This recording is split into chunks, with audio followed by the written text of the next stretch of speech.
Well, as you may or may not know, we are about a week away from meteorological spring. And now, because of that, we have a lot of questions flowing across social media regarding the potential for severe weather this spring, because usually spring is that active tornado season that everyone's talking about. And there's questions popping around such as, how many tornadoes is my state going to get? What is the overall severe pattern that's going to be leading to this pattern that we're going to see this year? And I thought I'd give my amateur opinion about this potential. I've been looking a little bit at the oscillations and the overall trends with them, as well as some of the weather models and the climate models, and that's giving me kind of a little bit of an idea of what to expect, at least for the next few weeks as we approach mid to late March, but also gives me some perspective as to what we could see during the spring season. So let's get right to it with this. The time is 8:55 p.m. and it is February 22nd. Welcome once again to another update from Great Lakes Weather, and one that is actually kind of the first kind I've done in terms of overall severe potential for a season. So this could be interesting, but I kind of think this is where things are going to go. So let's chat about this. Week 3 to 4 temperature outlook, we're going to start there because, again, I know it's not all of spring, but it gets an idea of what we could expect over the next few weeks and might hint at what we could see later on as well. So what we have here is the week 3 to 4 temperature outlook from the CPC, Climate Prediction Center. And what they're pointing to is an overall potential for above average temperatures across the plains and portions of the western Midwest, which is a kind of a weird way to say it, but western Midwest. And you can see that that's kind of encompassing portions of Illinois, portions of Wisconsin, and then as you get into Michigan, Indiana, and Ohio, they're showing equal chances for above or below average temperatures. Okay, so again, with those warmer temperatures starting to come off to the west, and I feel like that will influence the kind of weather we see, because again, overall we have those westerly winds that sit above us. What that's going to do is to allow those systems that bring that warmer air, that warmer moist air, it's going to allow them to flow into our region. So that could contribute to some more active weather across our area during the spring. Does that mean severe weather? No. But however, it does mean that there could be potential for more rain or more snow during the month of March. And right now, it seems to be leaning a little bit more towards snow. And so that's just something to keep in mind there. Now, also on this side, you notice that it's above average potential for precipitation, okay? So you can see that that's pretty much encompassing much of southern Michigan, Indiana, Ohio, portions of eastern Illinois, and then also getting into the Appalachian region. So again, another indicator of more active weather across the Great Lakes during March at least. And it also is associated possibly with a little bit more of the trends we'll see later on as well. So we're going to take a look at some of the oscillations that are also moving in the atmosphere to kind of get an idea of how things could unfold. And we'll also talk about how those oscillations do influence the overall potential for severe weather during a time frame. Here's the 3-month outlook, and you can see that it's also relatively similar. Above average precipitation for the whole month of spring for March, April, and May, and it's pretty much dead centered on the Great Lakes region. So more rain potential, and then also equal chances for above or below average temperatures there once again. So again, we look at the Climate Prediction Center. They give us an idea of what to expect for a longer range. They have a lot of good opinions on that. And then we also, something we tend to look at, and they look at as well, is the oscillations in the atmosphere, okay? So one atmospheric oscillation that we look at is the El Nino-La Nina. It's probably the one you see popping around across social media most often.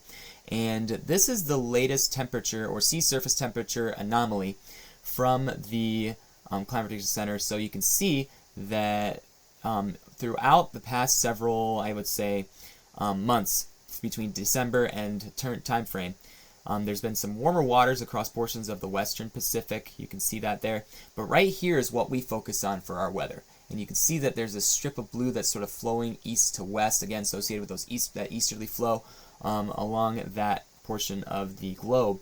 And you notice that this blue area here is weakening. That's actually cooler than average water temperatures weakening in this region and being replaced with potentially warmer waters across this area. So what that indicates is a transition from a La Nina pattern to an ENSO neutral pattern.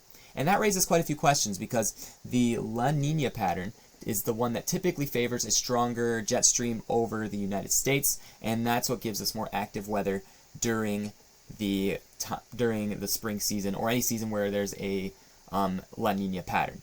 However, what's happening is the La Nina is weakening. It's weakening into an ENSO neutral, and typically during transition phases, we tend to see some weather patterns, some active weather associated with that. The location, though, is something that comes into question with that. But as we see a weakening into a La Nina to an El Nino, what that actually is going to do is it might weaken the jet stream a little bit across portions of the Great Lakes. And again, that's not to say that it's going to for sure, but La Nina is typically favored for a more active pattern, and if it's weakening, that actually might inhibit severe weather potential for our area a little bit. Not to say that other oscillations aren't going to change that either, but the La Nina pattern, it brings the stronger jet stream. So we're going to watch that carefully. So what the CPC is projecting for the forecast here is a generally weakening La Nina pattern into an ENSO neutral. Now notice here though, on their percent chance table from their ENSO outlook for the future, they do show that chance that a La Nina will still persist as we go through the spring season. So if that La Nina does persist over the next couple of months, that will contribute to potentially some active weather. That's not the only variable though, keep that in mind, but still it's one variable that we have to look at that will contribute to that potential for more active weather across the Great Lakes region. So moving forward, let's take a look at some of the other oscillations that also influence our weather. The Arctic Oscillation is a big one as well. In fact, the Arctic Oscillation's overall pattern of weakening, which you can kind of see between here and the 1st of February and the 15th of February, which again is part of the reason why we saw that colder weather pattern that made its way through. We had a significant weakening of the Arctic Oscillation, which allows for that Arctic air to surge into our area, which it did, and then it also did during the early days of January as well, so you can kind of see that showing up here. But what you're noticing here is this is the outlook for the Arctic Oscillation, and it is showing an overall increase into a positive phase. A positive phase usually gives us a milder pattern for temperatures, and as you may know, temperatures are going to be in the 40s, the upper 30s, low 40s next week. It's not really going to be bouncing around a ton, and that could possibly, the Arctic Oscillation could possibly be an influence to that. So milder conditions, and it actually means that there won't be as significant of temperature swings with the Arctic air masses, but again, that's not to say that there won't be systems that will bring temperature swings, but there could be some, it'll bring the less intense temperature swings we've been seeing throughout winter. So good news there, we might be done with those significant cold blasts for a little while, but that positive Arctic Oscillation will, if it stays positive, again, it changes through, it changes pretty frequently, as you can tell by this graph here.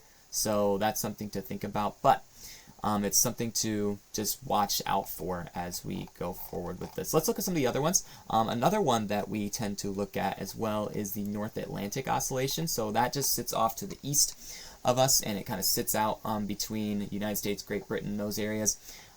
So usually we like to look at a negative North Atlantic Oscillation when it comes to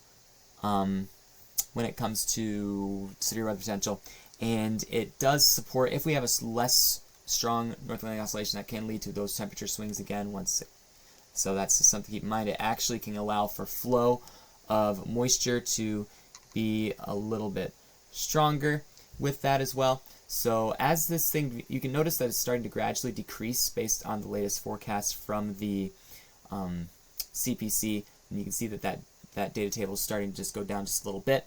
So that's just something to watch out for. Again, that's the current projection at the 500 millibar level. So we're just keeping an eye on that as well. As we go to the Pacific North American pattern, that's something that also people have been talking about across social media. Pacific North American pattern is going to make its way into a negative phase.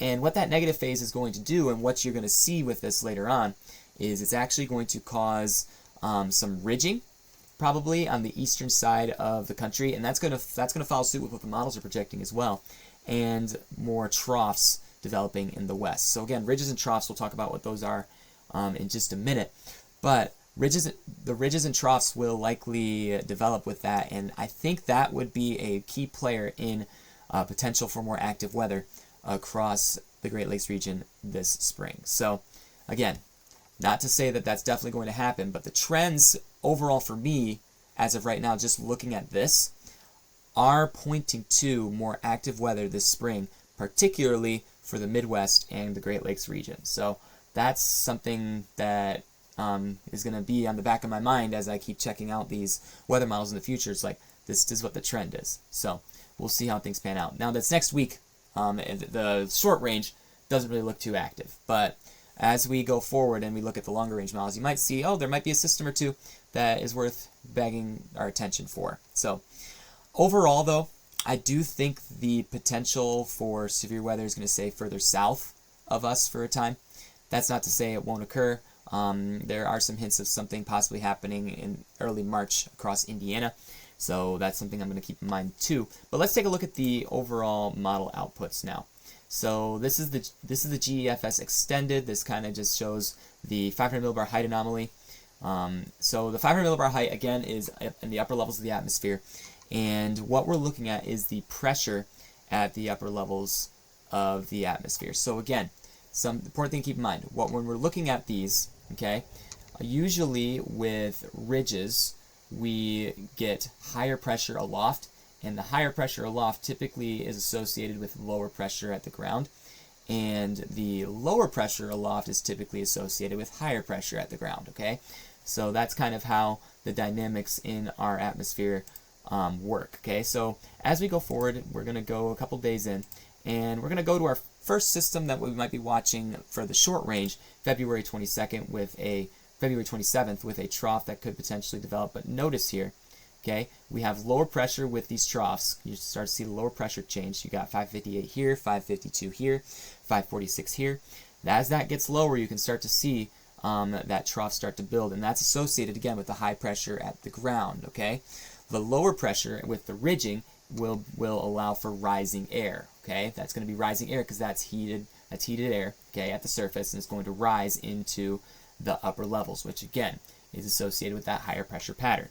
So that's also what contributes to our storm systems, that rising and sinking air pattern associated with low and high pressure systems respectively. So progressing forward, you can see that there is a trough that's going to make its way through. Oh, there's a ladybug on my camera. I sure hope that doesn't mess up you guys. But there is a trough that makes its way through on the 27th, and that trough could contribute to some precipitation.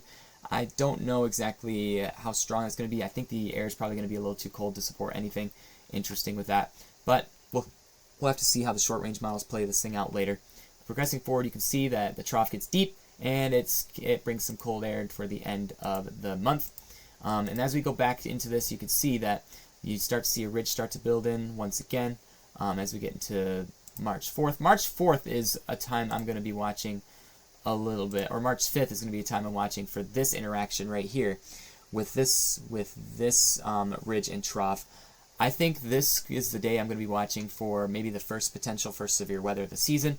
Now, the models aren't really showing a good chance for severe weather, which again, it's pretty likely there's not a great chance getting this far north. I think it's probably going to be a little too cold, but if the models play out that the warm air will make its way up into this region, well, it might be something worth keeping an eye out for the possible first storm chase of the year. So, keeping that in mind, as we go forward, you can see that once that moves through, we start to see a little bit of a pattern where it's rather balanced across the continental United States, not really too active, looks like it's going on. But as we get into later on in the month, mid-March, you can see that a ridge really starts to build, that pattern that's associated with a, again, negative Pacific North American oscillation.